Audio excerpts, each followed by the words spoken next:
Hello বন্ধুরা, এই দেখুন আমার ঢ্যাঁড়স গাছগুলি কত বড় হয়ে গেছে দেখেছেন।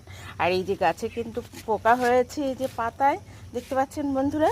এখানে কিন্তু আমি কালকে ওষুধ দিয়েছি, তো আবার কিছুদিন বাদে ওই 8-10 দিন বাদে কিন্তু আবার একবার ওষুধ দিয়ে দেবো, তাহলে কিন্তু গাছগুলি খুব সুন্দর হবে। তো বন্ধুরা, এবার গাছে যে আমি আজকে কিন্তু খাবার দেবো, সেই জন্যই আমি ভিডিওটি করছি আপনাদের জন্য। চলুন, শুনুন, এটা কিন্তু 5 লিটারের একটা রঙের ড্রাম। আর এই পাত্রটা, যেটা আমি সবসময় পুরনো জিনিস দিয়েই কিন্তু করি। আর এই দেখুন, আমি কিন্তু খোল 250 গ্রাম ভিজিয়ে রেখেছি।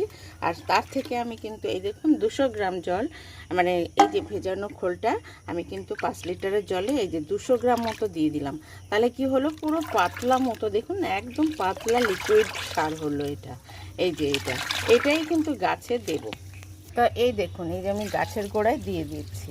আর এই সর্ষের খোল দেওয়াটা কিন্তু গাছের খাবারটা পেলেই গাছের চেহারাটাই কিন্তু সুন্দরভাবে পাল্টে যাবে।